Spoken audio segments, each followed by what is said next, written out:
Beril Duru.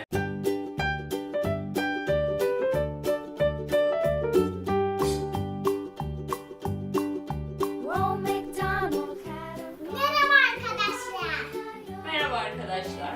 Bugün biz karpuz suyu yapıyoruz. Karpuz frozen yapıyoruz. Çok sıcak. Sıcaklara dayanamıyoruz. Aslında karpuzu böyle yemeyi de çok seviyoruz. Ama bir de frozen olarak denemek istedik. Değil mi? Evet.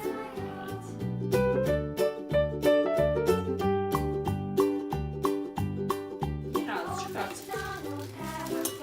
3 kaşık yeterli mi? Yoksa Hayır bu altı karpuz. çok mu? Bu kadar yetiyor mu?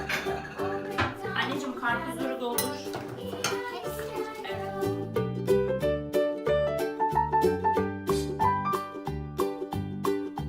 Old MacDonald had a farm, E-I-E-I-O. And on his farm he had Evet, önce karpuzları yedik. Karpuz da yeter biz here and Bu kadar yeter mi? Hadi bir tane de karpuz atarsın. everywhere. Old MacDonald had a farm,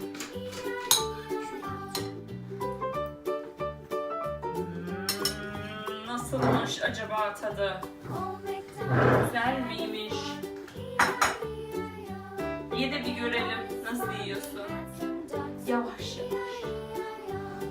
with a here and a there, here and there, everywhere. Old MacDonald had a farm, Niye kapatıyorsun öyle Beril? Ses geldi.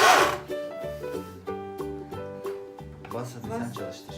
Old MacDonald had a farm, E-I-E-I-O. And on his farm he had some sheep, E-I-E-I-O. With a here and a there, here and there, Çıkaracağız. Old MacDonald had Çünkü çırptım zaten. Şimdi koyuyoruz buraya. Ama gene buzu koyup gene çırpacağız. Kaldırma onu. Tamam şimdi buz koyacağız. Şimdi Bu sefer ben şöyle buz koyabilir miyim? koysun. Koy içeri. Ay. Neden buzlar birbirine yapışmış? Tamam bunu böylece atalım. Sığmadı. Tamam. At kırdım. The itsy bitsy spider went up the water spout. Down came the rain and washed the spider out. Out came the sun and dried up all the rain. And the itsy bitsy spider went up the spout again. Doğursa ne olur ki?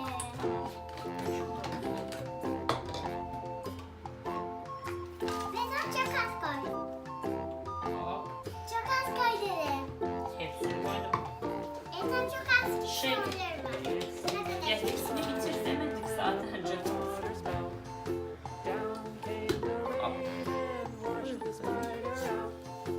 Out came the sun and dried up all the rain. And the itsy bitsy Nasıl? spider went up. Daha gelmedi ki. Kamış takalım mı içine? Kamış taksa koyar.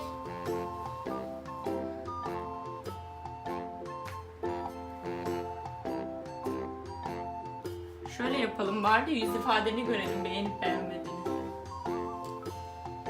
Hiç yüzünü öyle de Beril Duru. Soğuk. Bakayım ben. Soğuk gelmiştir. Evet çok soğuk buz olduğu için. Bakayım ben. Tabii bir de sen bak. Biliyorum. Güzel olmuş ama soğuk olmuş. Evet biraz soğuk. Senin ama çok. Yani sana yaptığımızda biraz daha az buz koymak lazım. Biz buzun biraz fazla Bir koyduk. tane buz koyacağız. Evet sana az buz koy. Görüşürüz arkadaşlar.